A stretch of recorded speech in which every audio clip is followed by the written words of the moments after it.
Good morning, Boker Tov. Morning.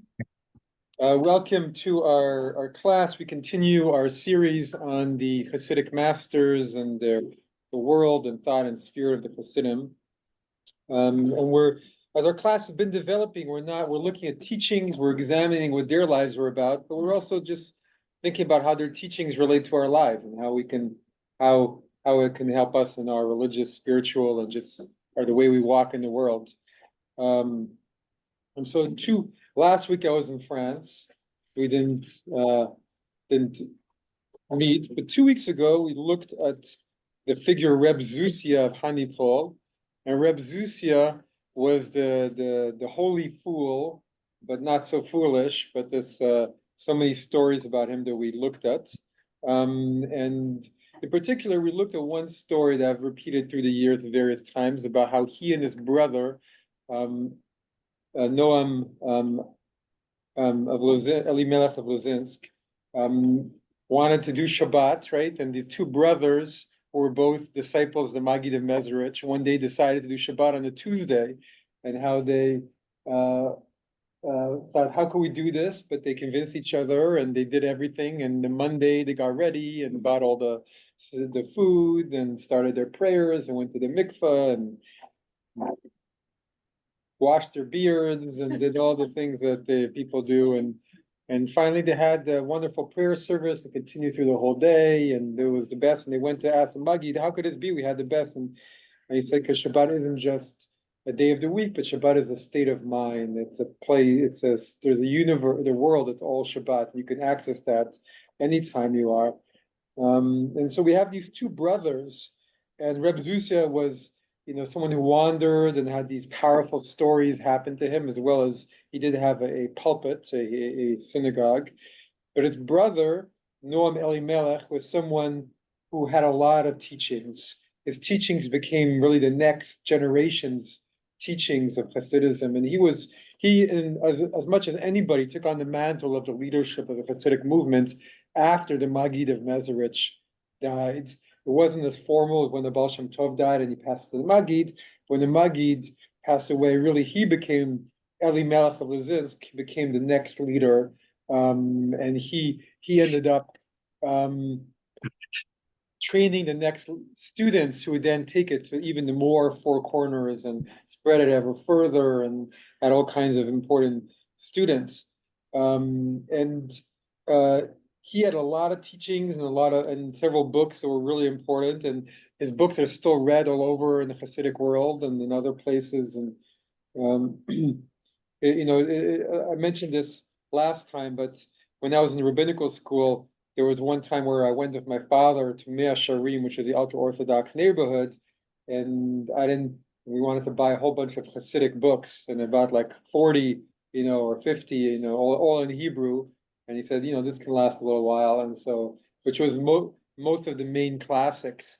But what's interesting is if you go to a Hasidic dynasty in our days, you go to their study hall, often what you'll find is you won't find like 40 different books, but you'll find the same book 100 times, because they all have the one book that represents their dynasty, and you need a lot of copies of it so you can all study together, right? So I remember going to these yeshivas, and you walk in and there's the same book 1,000 times, because they have, so this is one of his, Noam Elimelech, his books some of those books are copied multiple times and that are studied. And so to this day, on the anniversary of his passing, there are thousands and thousands who go to them, to where he was buried. And he's the one who really created the theology of the tzaddik, right? The tzaddik, have you ever heard the word tzaddik, means a holy person or a righteous person. But this idea that the Hasidic Rebbe isn't just the leader, but that somehow has these, special powers, where they're the connection between heaven and earth, and they're the ones who bring blessing to people. How many of you have read the book The Chosen, or seen the movie The Chosen, right? So right, Danny's father is a Hasidic Rebbe, right? And he's got the tzaddik. He's trying to teach his son what it means to embody, really deep. He has much higher expectations of his son, right? He doesn't talk to him, right? He has this strange practice of being silent to him so he can learn to look within instead of look without. So we've seen this idea of the tzaddik and of the Rebbe being portrayed in different books and movies. And I thought about bringing a clip from the movie that chosen, but I couldn't find the right one. But maybe some other time we'll do that. It's a good movie. It's not only a good book, but it's a good movie as well. And so after him, they developed this whole practice where really the head of each Hasidic group there would have what it was called a Rebbe, and that this Rebbe was someone that everybody would go to for blessings. And it was not just spiritual blessings, you would go travel. And so this happened kind of naturally with the Baal Shem Tov and the Maggid, that they just had this spiritual stature, that people were automatically drawn to them and came to them. But there was no theology around it. It was not formal. It was just what happened. People found in their presences, they found peace and they found blessing. And so they went to them. It was very natural. But Elimelech of Luzinsk, he turned it into a whole thing. Like now, he said, now it's set. That the head of the movement is someone you go to, and then in their presence, you can pray and ask them. And so even if you go these days to a big Hasidic Shabbat dinner, which anybody, it's very open. And a Friday night in Jerusalem, you can walk into any Hasidic sect, and you'll feel kind of strange going there. And if you're a woman, it's even harder to find your place there. But they have these huge stadium-like seatings to go up, and there's usually an old Rebbe there, sometimes not so old, depending. People just come, but mainly it's their followers, and there's thousands of people, and they have these huge challahs, and they cut up the challah into lots of pieces, and you can have like a piece of the challah that the Rebbe cut, is like you get some of the Rebbe's blessing from eating. It's called shayarim, which means leftovers. I don't love it, but it's this idea of you eat the leftovers of the Rebbe, and you come in, the Rebbe pours you Coca-Cola or Fanta or whatever they drink over there, and you'll have a little. But it's so the negative is easy to see, right? And then it became the way the scholars talk about it. At the beginning, the Rebbe was something you earned by merit. It was like the holiest it was decided, but then it became, father, son, father, son, father, son. So was the son always worthy of the father? That's a question, right? And to this day, I think people. I haven't spent a tremendous amount of time in this world, but people I know who've gone say, some of these Rebbes are kind of just inherited positions, but there are some who are really, really special people who have these practices. And there's one. I'm diverging a little bit, but there's one. My father told me of going to this one Hasidic sect in Tel Aviv in Bnei Brak, where this Rebbe, who a few times a year has this wild dances that he does at 2 a.m, and kind of everybody like really special, like this like drunk with love of God kind of thing, and other Rebbes who sing. And so there's this whole culture of the Rebbe. And I remember going to places where on Simchat Torah there's like this old Rebbe and everybody's kind of walking around, and obviously the Chabad Rebbe is the best known one, right? Schneerson, he'd give out dollar bills, and thousands of people, religious and non-religious, would line up to get their dollar bill from the Rebbe and felt it gave them a bracha. And then he was really someone, and then he took it. Part of it is there was a responsibility to go see the Rebbe, but the Rebbe had a lot of responsibility too. I mean, the Chabad Rebbe used to say about him, he never took a day of vacation. He worked all day long, all night until 11 at night. It took like half an hour to have tea with his wife at 4:30 or something, and so not, gave his whole life to this. So there was a sense of responsibility, and it was a big deal. So he created this, and this whole idea, which I think to our modern sensibilities, we see the negative and the plus, and the power of someone who's forced to dedicate their life and to then be a vessel for that blessing is powerful. But I wanted to start by bringing the story of Elimelech, because it shows that he wasn't only someone who believed in this elitist kind of spiritual power.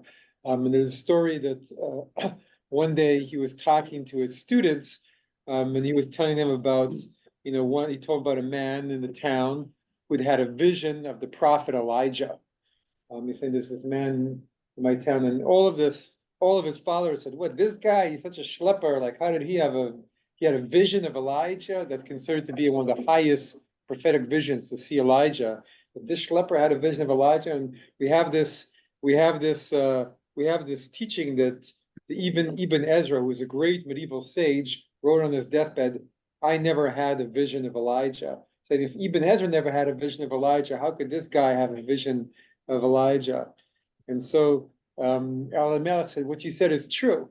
And yet, it's as I've said, he did have a vision of Elijah. So he went on to explain, and he said, "So who is Elijah? Elijah, we know, comes to every bris, right? Every time there's a circumcision, Elijah comes. And we know when he died, he went up in a chariot of fire, and nobody saw his body. And so he still comes around, and he blesses people, comes to the Passover Seder. And so what happened? He said, well, when Elijah, in the defining moment of his time as a prophet, was when he faced the hundreds of prophets of Baal, and up on Mount Carmel next to Haifa, he had this big duel with them, and he showed who was the real God. And he had two offerings, right? And all the prophets of Baal were, prophets of, were cutting themselves and, beating on drums and trying to get their God to appear to make their offering come on fire, but nothing happened. But then Elijah came, and he made a great heavenly fire come down and take up all the offering, even though there was water on it. And all the Israelites who were then watching fell down on their faces and said, "God is God, God is God, not Baal," right? And so he said, at that moment, he said, Elijah created a link with the whole of the soul of Israel. And at that moment, that's why he goes to every covenant, every time a baby is brought into the covenant, and blesses them. And what it blesses them with is to be a part of Mashiach, part of bringing Messiah into this world. He says, and every person in this world has a big or a small part in doing that. And so even someone who you consider a schlepper can fulfill that part and see Elijah and bring that into this world. And someone like Ibn Ezra, who had a really big part, but never was able to fulfill that really big part, never was able to do that thing. And so he's kind of saying we all have that ability. We all have that ability to live this life of devotion. And for some of us, it's something really big, and our name becomes known. And for some people, nobody knows. We're just, we just live our life, and but we all have that ability to live this life and to bring it to fulfillment in that way. And so he always mixed this idea of humility, and that this is accessible to every person, and not just to, some great rabbis to have a connection between heaven and earth. But we all have to play our part. And of course, the other story I wanted to mention before we started studying, because he had a lot of teachings, and I want to get through some of them, is the story we had last time of when he and Reb Zusia, his brother, went to this inn for the night, and there was a wedding, and the people who were doing the wedding got a little rambunctious, and they said, "Oh, let's bring these two brothers into our celebration." And they took Reb Zusia and pulled him in and started beating him, because they knew he was Jewish, and as it happened that side of the world back then, they beat him to a pulp and took him back to his seat. And then his brother said, "Let's exchange places, so next time they take me and not you." And then so they continued doing their thing, but then they came and said, "You know what? Let's go and bring them back into our party. It's been too long since they've been in our party." So they went to grab him and said, "No, we had you already. We need to give your brother." So they grabbed him, but of course it was Reb Zusia again whom they grabbed, because he was sitting on the other seat. So they grabbed Reb Zusia again and beat him. And Reb Zusia laughed and said, "If blows are going to come your way, there's going to come your way. There's nothing you can do about it." So both brothers lived their religious life powerfully together. But here we go. We're going to just study a lot of his teachings are just become basic and important Hasidic teachings about life, and are, I think, very interesting. Alan, would you mind getting us started? Hey, first reading, Elimelech of Lezhinsk. If a person guards himself every day from negative matters, from flattery, lies, laziness, anger, pride, hate, competitiveness, and all other matters which undermine his devotions, and occupies himself with Torah study, good deeds, Gamilut Hassidim, and spiritually positive acts, mitzvot, then when he comes to pray, all the different aspects of the mitzvot that he has done will bestow upon him a lovely fragrance during his prayers, like the spices that give a good fragrance to a cooked dish. I have a question. Flattery and with lies, laziness, anger, pride, and hate. Interesting. Why do you say that? Well, because. Flattery is Flattery not as such a bad. negative thing, Uh-huh. I mean, unless it's fake. Flattery, pride, and competitiveness. What? The flattery, pride, and competitiveness, all those negative traits, Yeah, things that today everybody says are like the positive traits to be Yeah. successful. pride. Yes, right. Probably, I think. Well, it's true. I have a But- question. Right. I am confused about the difference between good deeds and spiritually positive acts. I mean, isn't Torah study a mitzvot? How is, so this is separated from other mitzvot? I'm confused. What distinguishes mitzvot from gemilut chasadim? Gemilut Chassidim are included within mitzvot, but you do have some good deeds that are not specific mitzvot, right? So you could, giving mitzvot are something very specific, right? They're commandments that are in the Torah, right? So those are very specific. So there are some good deeds that might not be included in the 613 mitzvot. So, and I don't think it's meant to be looked at, Talmudically, like splitting hairs, what's which, but just saying that, and now in all other mitzvot, can occupy yourself with Torah, good deed, and all other mitzvot. So if you're living a good life, working on yourself, not letting all these things get into yourself and occupying yourself with good deeds and Torah studying good things, then your prayer will really take off. It's an interesting juxtaposition of what's important, what's the purpose of all of it. But you want to talk about more about the hate, pride, and competitiveness of being negative or as being Well, positive? as I was coming here this morning, little Louise, who's probably 3 years old, said to me, "Hi, you look so nice. You Yeah. look so." Well, that's a compliment. It's not a flattery. Are you sure? Yeah. But when I read that, I thought, uh-oh, maybe I shouldn't laugh that.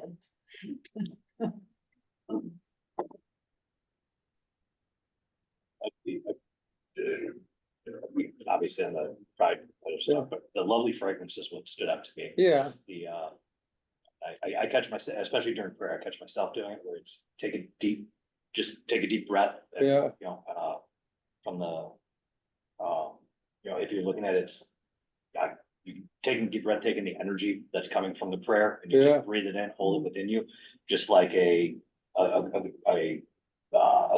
good fragrance from a cooked dish. Breathe it in and all the work that went into making that dish, all the work that went into making the prayer or everything, just breathe it in, feel the energy. Beautiful. Well, I think what this is saying is that it's part of it is feeling what's coming from the outside, but it's also coming from within your own inside. And then, right, and if your spiritual practice is is a good test of how the rest of your life is going on some level, right? So if you're having, not always, sometimes you have to push through in all your spiritual practice, but I think, when you feel that your prayer is very alive, it's a good sign for how the rest of your life is going, that you're doing good things and on a good path, because you're aligned with yourself and with God, so, what I like about what you're saying too, what he was saying here is that you can imagine with Elimelech, could he smell the good fragrance among all the people who came to him? Like, let's see what's going on here, or, how is your life? Because, we we always say, you can't fool God, right? You know, you can say, oh, I do this, or you can do all these acts outwardly and all those acts, and everybody thinks highly of your, you know, and everybody says, oh, this person does a lot of philanthropy, or this person does a lot of this, or this person does a lot of that. But really that person the whole time is thinking, oh, I'm so great, look at me, everything I'm doing. Nobody knows what that person is thinking, but this is saying, you know, you can't fool, you can fool other people, but you know, you can't fool yourself or God. And when you come to your prayer, even if you do all these good things, but you're full of flattery and lies and laziness and this and that, so your prayer will not give off a lovely fragrance. So it's there's something about the truth of what's going on in your being, that God sees and that you can also see from, that's powerful. And so another story that I like of is about once this guy Rabbi David of Lelov, who was kind of connected to Rebbe Elimelech, and he fasted for 12 years during the day, not at night, from one Sabbath to the next. So for 12 years, he only ate at night or on Shabbat, and did all kinds of harsh disciplines.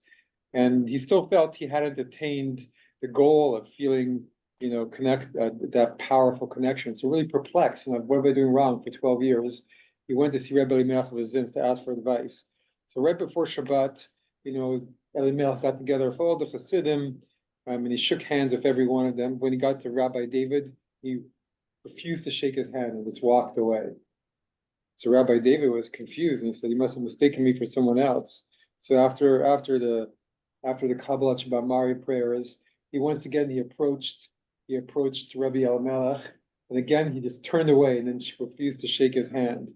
So he just felt totally heartbroken. He's like, you know, I've been doing it for 12 years and nothing's working, and well, heartbroken, he decided to leave right after Shabbat, and you know, all night long he was just tossing and turning and feeling horrible about himself and weeping, and then. So finally, at the end of Shabbat, when they were doing the third meal, and Shabbat is about to go into Havdalah, he heard Rabbi Elimelech begin to speak. Rabbi Elimelech gave a whole talk, and he said, you know, sometimes people come to me and they fast, and they torment themselves for 12 years.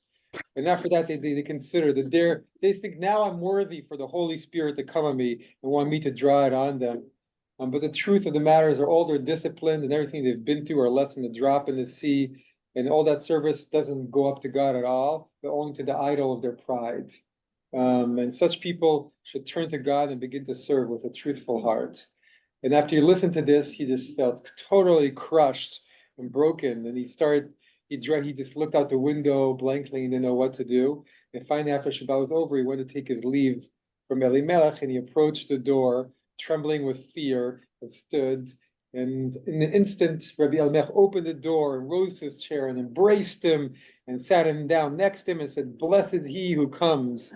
And he drew him and seated him. And seeing his behavior, his son said, "How could this be, Father? This is the same man that you ignored and turned away twice.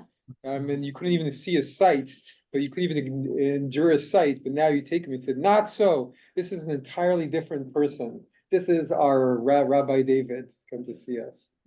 And so, I'm right. The idea of we're talking, you know, the idea of when your pride is broken, that's when you're at your truth. That's when you are who you are. Right? We've seen that again and again in all the Hasidic stories. But beautiful story, right? Yeah.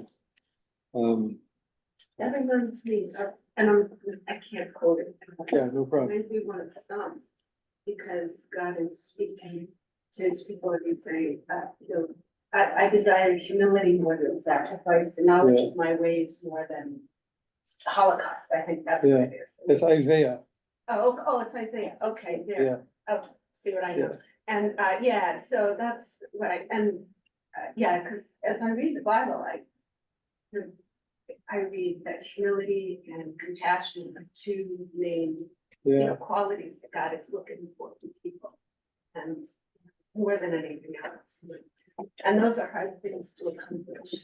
And I think it's really true. And right, all the prophets talk about it, and all the Talmud, it's talked about all throughout. And what the Hasidim would really focus on with the humility part is that they say that if you don't have the humility, then then you're not really connecting to God. She showed her humility when she said that. She said, see what I don't know? No. Yeah, you do. Yeah, exactly. Well, and also this idea that from knowledge or from things, it's easy to feel, and they always used to talk about how it's easy to think, oh, I have no pride, or to take on like the outer garb of a pious person, but inside there's a lot of pride. We see I think in all religions, we see that's, people who in the outward kind of feel like they're very pious, but in the inside, it's not. And so, they used to always, they're all about doing your best to really, have that pride, and that not have the pride, and that it's when you feel at the bottom, and that's when you can connect the easiest to other people, because you're not in your own little castle. Look at me, I'm so great. But when you're at the bottom, then you're very connected you can connect to other people and feel. When I was in high school, it was when I first started getting involved in the spiritual things, and I was at this youth group, and I remember after several weeks, I said to one of the leaders, I said, you know what? I'm becoming a really humble person. And the person said to me, Looked at you. Yeah, that's funny. and I said, well, guess what that statement means? Well, there's an Eastern teaching: the one who suppresses the thought that they are great is truly great, and the one who thinks that they're great is not great. Let's go to the next one. This one is for you, for Jay. We were talking about prayer, and the idea of there's a teaching in the Mishnah that the pious men of old would wait 1 hour before prayer, because they'd spend a whole hour getting ready, meditating. Go ahead. Their intention was to refine and purify their thoughts and bind themselves to the supernal, thank you. Bind themselves to the supernal worlds until they were close to transcending body consciousness. Yeah. So they were trying to, before prayer. So this is another example of the Hassidim reading into previous texts, right? This is a Mishnah and giving it a spiritual vision of what they were doing. And after all, what were they doing? Well, it does say in the Mishnah that the pious men of old would wait 1 hour before praying. So what were they doing for that 1 hour? That was before they began praying. So this makes sense. They were being quiet. They were trying to, and then so that's, the Hasidim very much were traditional in some ways, even though they were revolutionary in the others. The next idea, I brought a series of little teachings of his, going to show the diversity of his teachings. He had so many different ideas. But he had this teaching that we all have a silver cord that connects us to our source. And it's part of a Kabbalistic idea, but we have a silver cord, and that connects us to our soul. And so let's actually skip that one, because I don't want to get into it the whole long thing, but this whole idea of what happens when that silver cord is snapped and when we die. And let's go to number 4. Jay, why don't you do one more? Number 4. And in all the matters of this world, be it study, be it prayer, be it active spiritual acts, mitzvah, he should habituate himself to say these words: I am doing this for the sake of the unification of the Holy One, blessed be he, and the Shekhinah, in order to bring pleasure to God. And he should habituate himself to recite this in the inner depth. With the time that he will experience, with time, he will experience a great illumination with this recitation. Okay, so this is another thing to become. We've seen it, seen similar, but he believed that every person has the ability to draw down this kind of powerful spirit into their lives, and that spirit they call the Shekhinah, the female presence, right? The Shekhinah is the female presence of God. It's the tangible presence of God. As I said, everything you do in this world, you could do try, every time you do a mitzvah, if you say in your mind, I'm doing this to bring down God's presence, I'm doing this to bring God's presence, then you bring down God's presence, you know, if that's your intention. So if you begin your prayer, I'm doing this for the sake of bringing down God's presence, then you bring that presence into his world. And that was,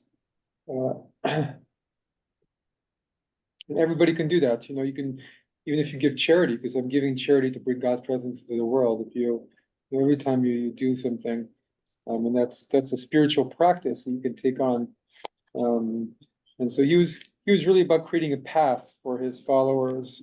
And it, as we'll see, it touches so many different areas, and you can see how it builds on teachings we studied before from the Baal Shem Tov and the Maggid, how he's even fine-tuning them even more, making them more relatable to how to live.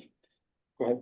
Does that kind of tie into, like the very first one that we were talking about, where Yeah. being flattery and being humble and, you know, doing a pious act for the sake of piety doesn't make you pious. But with this one, when you know, doing your, I am doing this for the sake of the unification of the Holy One, blessed be He, it's doing a pious act because of God, for God, to please God. Beautiful. Versus doing it for yourself or for another reason, like you Yeah. just do it because God commands it, and if you don't ask why, that's truly pious. Beautiful. You're giving it to some cosmic thing, right? I mean, the Baal Shem Tov would teach, what's the best prayer? It's not to say, give me a new car or help this or that. Say the best prayer is to say, God, do whatever you think is right. You know, that's the best prayer. So it's kind of like sending I think you're right, because if every time you do a pious act, it's hard not to have a little voice in your head saying, oh, look at me, I'm doing this pious act. You know, so if you're saying I'm doing everything, I'm dedicating it to some higher cause, then it's and again, look, right, why remember that story? Why did the Baal Shem Tov pick the Maggid as successor? Because the Maggid was, when he said, how'd you conquer pride? Everybody said, oh, this is how you conquer pride. How you conquer pride? And Maggid says, you can never truly conquer pride. It's a lifelong battle, right? So it's not like now I've done it, you know, it's something you keep on working on, keeps coming up. All right, Norma, number 5. Rabbi Elimelech of Lizensk teaches that Yirah, the awe of God, has a limit. We cannot remain in awe of God at every minute, or we would expire. Love, on the other hand, has no limit. The more we love, the more our capacity to love increases. So it's a beautiful explanation for love, and we talk about the awe, right? You can be in awe of the power of God, but who can be in that all the time? With love, you can keep on loving more and more and more and more and more and more.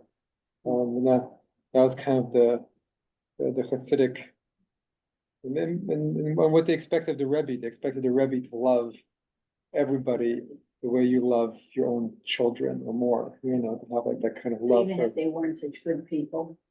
Even if they didn't have Love such them. good people, yeah, you have to love everybody, because everybody, even if you're, I mean, what's not a good person? A good person is just someone who's doing not good things. So all at our core, we're all souls, right? We're all in an image of God, so we all have some good. So the role of the Rebbe was to see the good in every person, and not and to say, okay, so you've done these bad things, but that doesn't mean you're bad, and Years and years ago, there was a member of our congregation, I mean, this is like 50 years ago, whose Wow. son had murdered someone. oh my God. And she used to sit in the back because people didn't want to talk to her, you know, I used to talk to her all the time. She was a very nice woman, very philanthropic. And she would always say, my son, I love him, even though I know what he did. All bad people have some good, What? all bad people have some good in Something, them. that's right. They've always laughed, all of And them she laughed. remembers what he was when he was Shocking. a different soul. Yeah. Our tombstone. Yeah, well, so not all of us have attained such a high role as some of, to see it in absolutely everybody, but I guess there's some, But people forgot to love her. yeah, exactly. Yeah. If she didn't do it, She didn't do it, yeah, that's no, it's not nice she had to sit in the back. It's All right. Let's go to, this is very much the whole, the love is, you can feel that sense of the love. Love isn't an emotion, right? We think of love as an emotion, but to the Hassidim, love wasn't an emotion. It was a state of, it's almost like a state of mind of knowing that what's love? I talk about something, but it's knowing you're one with another person, right? That's love. And when you love your spouse, because you feel you're one, when you love your child, it's like you feel you're the same thing, when my daughter or son run up to me and give me a big hug, I feel like we're one, right? So that's love, right? So you can have that love for everyone. So we're all one, we're all part of. So it's not an emotion of feeling possessive, but it's rather a state of mind. That's kind of love that they're talking about, not love is without end. Like the story of another trying to remember who this was, Raphael or something, but he got shared before, but he got into a carriage, and his brother Chassid, not his real brother, was about to get in the carriage with him, and he looked at him and said, "Oh, I'm not sure there's gonna be enough room for both of us in this." And he said, "Well, let us love each other more, and there'll be more room." So it's true, when you hate someone, you can't stand to be near them, right? Even in the same room, and there's not enough space for both of you in the same room or in the same building, right? But when you love someone, you can feel like you're really close and there's enough room, you don't have to feel, yeah. So there's it's the power of love. All right. Norma, would you mind reading the next one too, the 6? Each person needs to strengthen his friend and arouse each other in the love of God. And they should remind one another of all the good pieces of advice that they know concerning the service of God, each one according to that which they received from their teacher. One should share on a regular basis with a trusted friend or friends all the negative thoughts and imagings that arise in their minds and hearts during the time of learning and prayer, when they are lying in their bed at night, and also during the middle of the day. They should conceal nothing because of a sense of shame, and this practice acts as a wonderful policy. So another thing that he really had a whole even book about was about kind of spiritual companionship, having a few people who you feel are on the same wavelength as you and how you approach your religious life, and being very open, sharing with them, and that when you have a few people like that, you can really totally share with.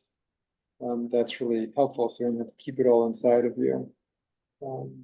Because they have to be open to accepting that too. Yeah, well, if they're not accepting, then they're not the right person, right? Right. But to have those people is a real boon. Treasure. Yeah, it's a real treasure, a wonderful talisman. And so, we all need those friends in general in life, but the Chassidim talk a lot about this kind of spiritual companionship, finding people who, and it's not like it's an easy thing to find, right? And it's not like it's something that's, when you have it, but and I think they felt that in life, just people, if you're serious in what you're doing, eventually those people will be around you and will come to you, and so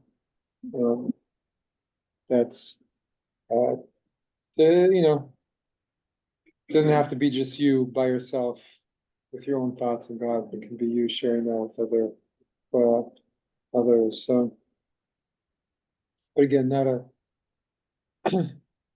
always so easy to find. Diana, would you mind reading for us number 7? The Veikut. Difficult is finding oneself is a matter of focusing the mind to eliminate all thoughts, so that all his senses and thoughts are only on the one thing which he is doing. Yeah. Is So that a spiritual thing? Is that a physical? The Devakut. Veikut is a spiritual thing, yeah. Okay. It's not binding to fill in, right? That's what I was saying, it's a Yeah. different word, okay? Dveikut is what the Chassidim would call, it's a very important word in Chassidus, is what they would call the act of binding yourself to God. So it's like when Not you feel, physical. no, when you feel bound to God spiritually, so you're in prayer and suddenly you feel, oh, I feel really connected. So it's saying, how do you do that? How do you feel very connected? It's focusing your mind, eliminating all the thoughts. And so you're just present with the one thing. That's how you get to it. What about when you put on tefillin, finding yourself? They say, well, the spiritual should follow the physical, right? But yeah, but it's not the same word. Because it's not the same as the binding. The- object, right? It's- Well, devek is glue in modern Hebrew. It's like gluing yourself to God. And it comes from this at least twice in Deuteronomy, Moses tells the people, bind yourself to God, or bind yourself. Even if we say right after, Neck. well, it's just connect, but it's more, Yeah. what does it mean to bind? Yeah. Right, it's like Embrace. embrace, right? It's like you don't let go. So it says, so this is what we say, actually. The exact words are escaping me at this moment, but when we bring out the Torah 3 times a week, what do we say? Then we call up the Aliyah, and then we say, my precise moment is escaping my mind. Yes. V'atem hadvekim b'nei chayim kolchem hayom. So we say this every time Charles reads Torah, he says this, and every time we bring it out on weekdays too. What does it mean? This is from Deuteronomy, and God is saying, and those of you who cling to God, are still living today, or been sustained to this day. So a sense that gives you, that's where the Hassidim got it from verses like this, that basically if you cling to God, then that gives you that kind of life, the kind of spiritual life. So and that's Moses talking. This is how they translate here in Siddur, which is a little poetic, but you who remain steadfast, Adonai your God, have been sustained to this day. So it's talking about remain steadfast, but really it's the word dvekim means to bind or to glue. You who glue yourselves to God, remain steadfast.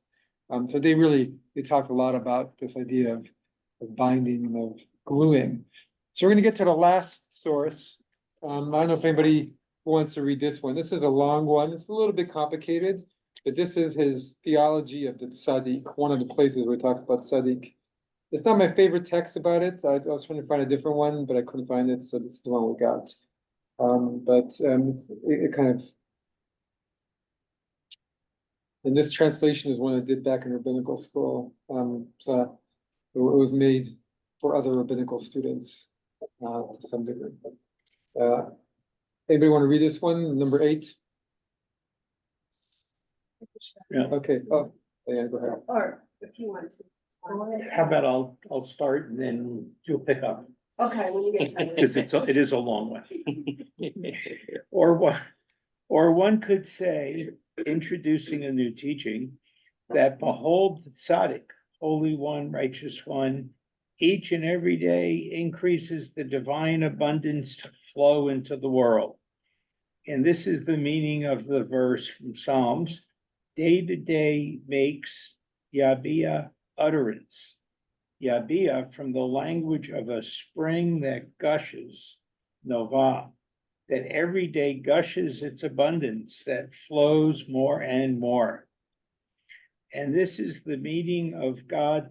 God knows the days of the blameless, from Psalms, like Abraham Avinu. May peace be upon him, it is said, for now I know that you fear God, from Genesis, and to understand how it is appropriate to say of the Creator, blessed be he, that he said, now I know, meaning and not before? God forbid. Therefore, the issue is that as a tzaddik lives his life in holiness for many days, therefore he brings his holiness and his worship above to the Creator, blessed be he. And therefore, after Avraham Avinu, peace be upon him, was tested in the 10 tests, God said, now I know, meaning to say that by your holiness is above, meaning to say that by your holiness is above with me, and this is called knowing the language of true joining with the Creator, blessed is he. Diane, do you want to pick up? Diane? Diane? Oh, I'm sorry, you want to? this is, God knows the days of the blameless. The meaning that each and every day that blameless tzaddikim arise above to the Creator, blessed be he, and repair the divine channels. And after, when another tzaddik like them arises, then he also repairs the channels. And additional abundance continues on the first tzaddikim, that behold, what the first tzaddikim repaired and worked on is established forever. And therefore, the tzaddik who comes after, he adds a repair on the repair of the first ones. And this is, and their portion forever will be, Psalm 37:18, that this is their inheritance, that they bequeath to the world forever will be. And this is, take me for an offering, meaning to say that by way that you raise up your holy worship to me, to my name truly. And this is for me, for my name, as noted by Rashi, by way of this, take an offering, that this is the abundance. And not only this, that by way of their deeds and their work, you will cause the abundance. Rather, from all person whose heart so moved him, take my offering. The meaning is also from any tzaddik, and also from the past tzaddik, also take my offering. That is my abundance to Israel, and this is easy to understand. And So he's talking about, it's based on Parsha Truma, right? Where God says,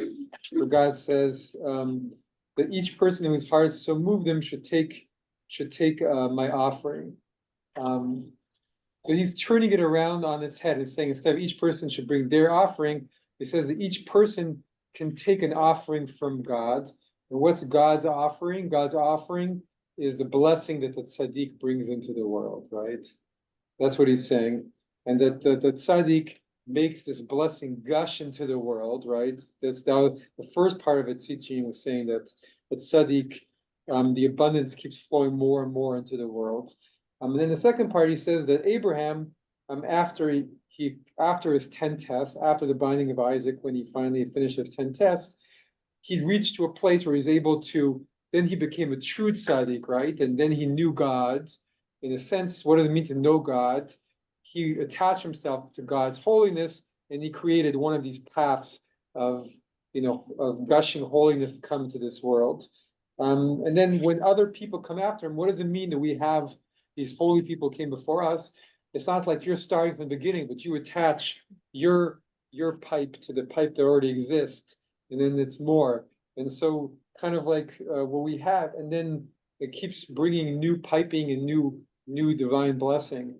And so that's what a religion is. Religion is you have one person like Abraham comes and through his righteousness creates a new pipe that's attached to the divine. It brings blessing to the world.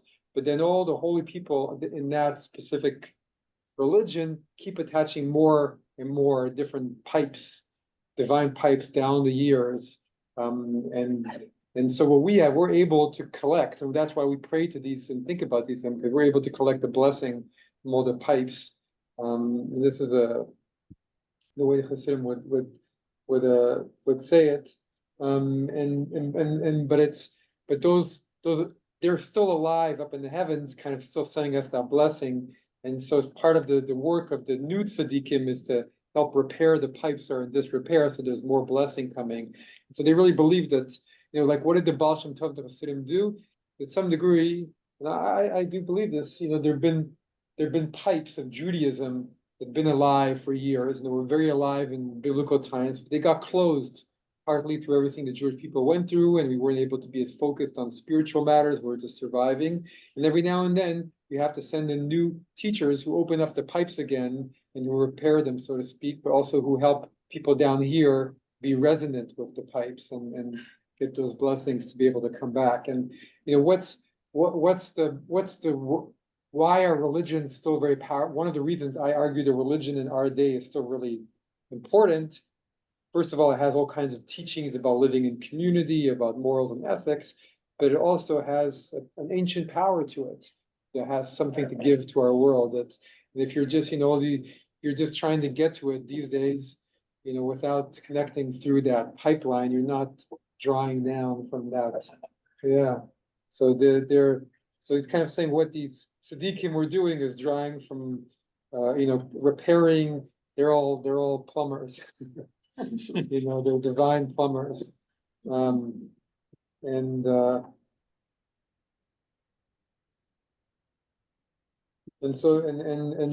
this is where he would take in the end that, it's easier to get, it's hard as an individual. This is the theology of Hasidim that he brought, is that it's easier to go if you're just an individual and you want to feel these blessings, these spiritual blessings.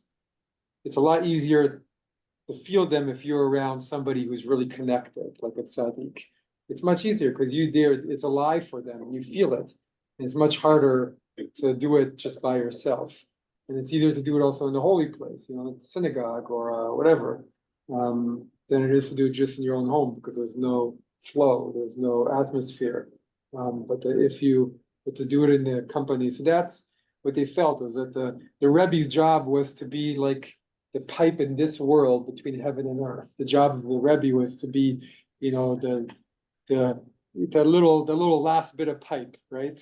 That was the Rebbe's job, and they sacrificed a lot. They got a lot of blessing for it too. But so if you were trying to get it, instead of reaching up there to try and get the blessing, if there's an actual physical person who's bringing the pipe into this very world, go see that person and connect to that pipe, because that will bring something. What do you think of that? We don't have enough people leading by example or something, because religion is so attendance in every Christian, Muslim, Jewish, doesn't matter, it's fallen off. So somewhere we're either lacking by not having people who are spiritually able to give off this charismatic. It's interesting too that there's a fluid metaphor here. Why are they talking about bringing fluid? And fluid is a big deal. When the rabbis, when there was somebody who needed to be made into a prophet, so they pour fluid on the top of their head. They poured oil on the top of their head. When people who meditate in the Eastern tradition, they get to what's called the bindu, which is a hole actually in the top of the head around the yarmulke area. And through that bindu comes ambrosia, which is a liquid. So there are clues here as to how to orient yourself during prayer or during meditation to tap into this fluid. And these sound like they're just metaphors, but they're not. One of the ancient notions was there was a rakia above our head. And the rakia separated us from the upper fluids. So fluid's a big deal. The top of your head is a big deal. The reason rabbis wear yarmulkes and other people wear yarmulkes is to draw attention to that for themselves. So if you're working on yourself, you don't have a rabbi who can give you a tap into this too close. So what happens is you work on yourself. If you're working on yourself, you should be paying attention to the top of your head. If you sit in the sun, by the way, and you feel the sun come in through the top of your head and you imagine that to be a kind of fluid, that's also an interesting thing too. So all of these things, which may feel like just simple metaphors, should be taken as something very, very concrete.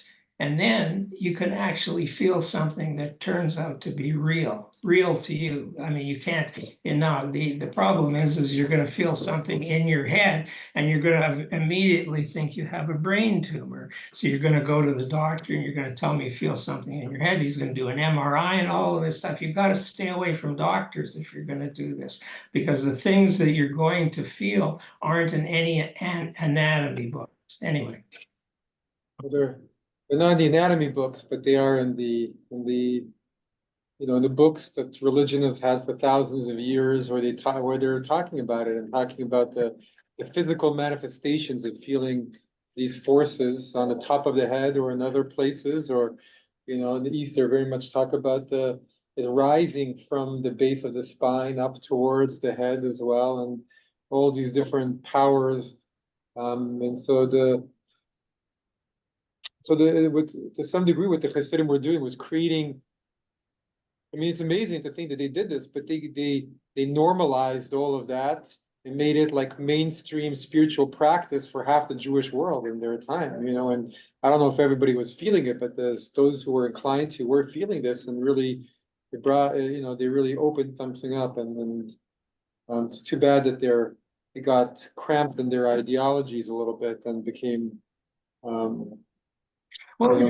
It's too bad that they got into these major players who were sources of this, rather than actually teaching methods, which they did do too, by the way. They did teach methods to achieve this thing personally, not only being in the company of a big rabbi or big tzaddik, but also to be able to achieve these things for yourself, which is an important thing.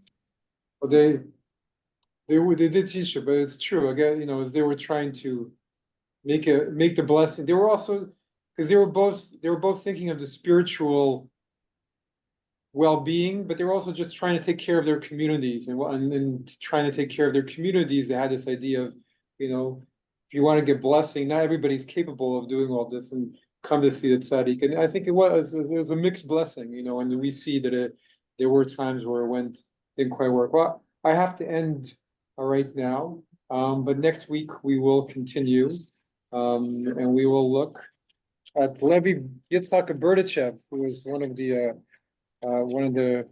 really great students at the Maggid, and a lot of really fascinating stories of him. Thank you, everyone. Have a good week. Bye. Thank you, everyone.